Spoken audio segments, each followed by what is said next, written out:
Hello mga bro, magandang araw. Welcome back na naman sa ating mga video. Ayan, bali medyo natagalan tayo sa pag-upload dahil medyo minamalat tayo mga bro. Ayan, yung boses natin medyo may paubo-ubo pa siya.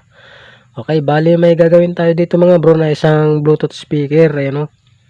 Bali ang naging problema daw nito ay tumutugtog daw tapos biglang nag-blackout o nalubat. Tapos nung patugtugin nila o i-power nila ay ayaw na daw mag-power pero nagcha-charge naman siya.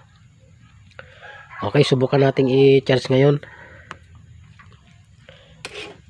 Yan. Okay, bali itong uso ngayon mga bro na pinaka charger niya ay yan o, C-type, baliktaran. Yan, kahit nakapikit kang magsasaksak, kahit baliktad, okay lang. Susubukan natin i-charge ngayon. Ayan, so naisaksak na natin. Bali, ayaw umilaw mga bro yung power indicator ng kanyang o yung kanyang ayaw umilaw yung kanyang charging indicator oh. Ayan. So subukan nating i-on.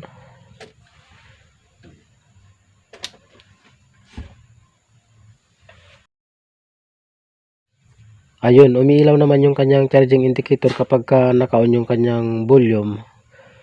Ayan, ang problema kapag hindi naka-on yung kanyang volume ay nawawala yung charging indicator niya. Ayan, subukan nating i-off. Oh, nawala na. Sana yan, kahit hindi naka-on yung kanyang volume ay nakailaw sana yung kanyang charging indicator. So, ulitin natin. Ayun, meron na naman oh. May ilaw na naman siya. Okay, so bali wala siyang display oh, walang power. Okay, tanggalin muna natin yung charger natin tapos i-off muna natin at bubuksan natin. So buksan natin mga bro.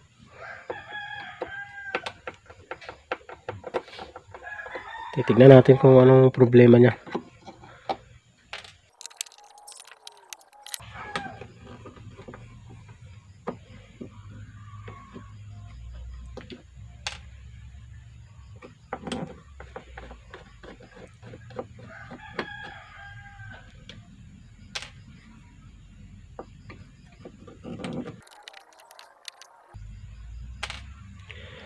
So ayan, natanggalan natin mga bro yung kanyang mga tornilyo.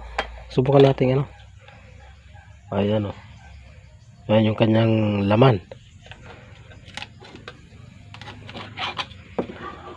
Ayan oh. So ang mangyayari, itis muna natin yung kanyang battery kung may laman pa siya.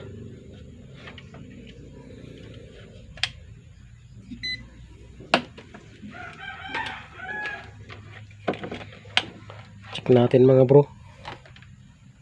Siyempre set natin sa DC.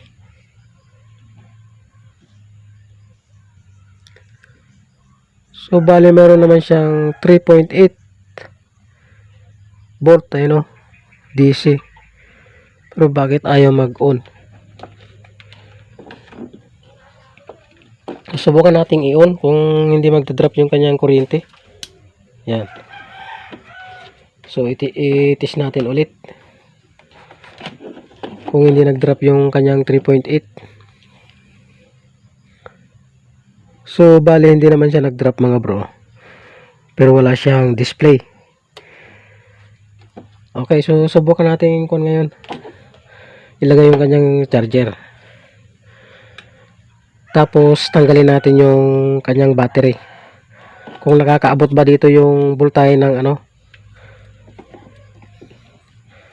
ng charger. So parang kumapit itong pinakasakit niya, parang parang naluto ba. Hirap paklasin. Oh. Parang naluto. Uminit siguro ito. Oh. Wala, dumikit. Oh, dumikit na siya. So ganyan, buo na lang. Naiwan na yung dalawang pin niya.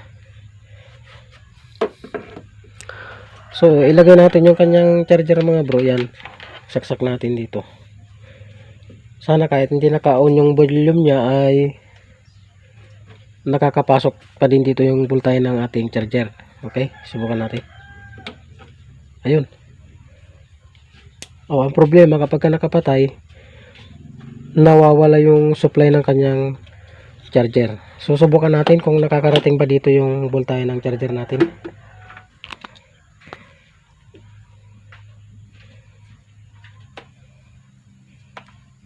Sukatin natin. So nakakarating naman mga bro, ayan oh. 4.8. Ayan. So ayan.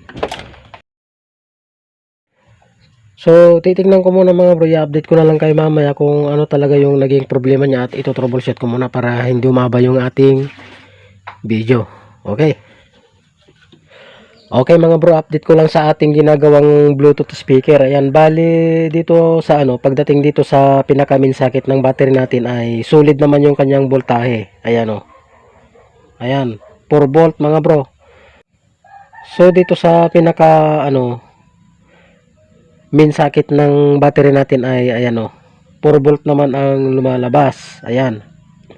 Dahil positive yung dinaan nila dun sa switch ng volume, ayan oh. Meron siyang 5 volt dito. Ayan. Ang problema mga bro, kapag inon natin yung volume niya ay ayan o. Ayan. So bumabagsak yung kanyang voltahe. So itis natin. Ayan o. 1.5 volt na lang. Samantalang dito sa pinaka main socket ng battery natin 4 volt. Pagdating dito, ayun, 1.5 na lang. Nagda-drop yung kanyang kuryente. Tapos, halimbawa, pagka switch natin yung kanyang volume, dumaan na yung voltahe papunta sa kabila. Ayun, 1.5. So, ang nangyari dyan mga bro ay humina yung resistance ng kanyang linya ng positive papunta rito sa switch ng volume natin. Okay, so ang mangyayari ay magja-jumper na lang tayo ng wire dito sa positive ng socket ng battery natin papunta rito sa live ng switch, yung dati ng may voltahe. Tapos kapag switch natin, magta-transfer dito sa kabila. Okay, so subukan natin jumperan mga bro dito sa positive ng battery natin, tapos jumper natin dito sa pinaka terminal ng switch natin. Okay, jumperan natin.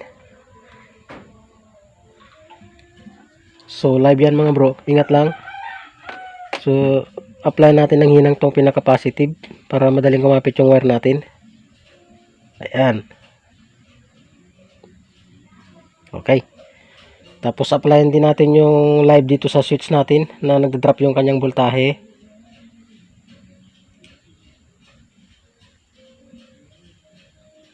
Okay. So bali ito yung wire natin mga bro. Jajumperan natin. So hinangan natin ng wire. Bali na-applyan ko na mga bro ng ito panghinang para madaling kumapit dun sa terminal natin. Okay, hinang natin.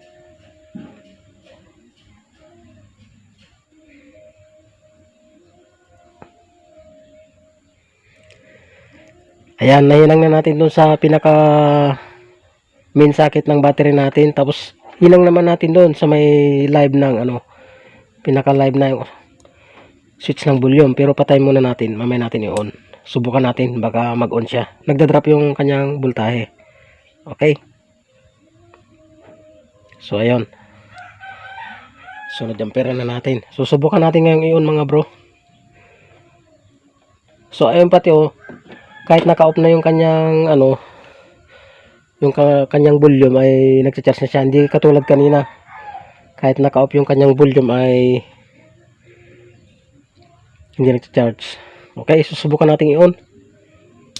Ayun. Bluetooth mode. Okay, so ayos mga bro. Tagumpay yung ating repair Ayan. So i-plaster natin. Okay. So ayusin lang natin yung mga naipit na wire. Ayan. So Sandali lang mga bro at kuan, i-bluetooth ko muna.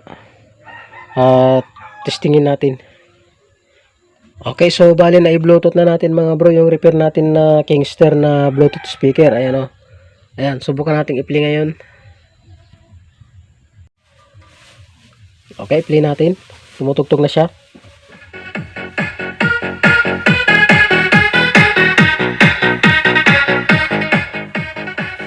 Okay, so yan yung kanyang Bluetooth mode. ito yung kanyang Connected. ito yung kanyang bass. Yan. Ito yung kanyang treble. Okay, so patugtugin natin ulit. Connected. Ayun.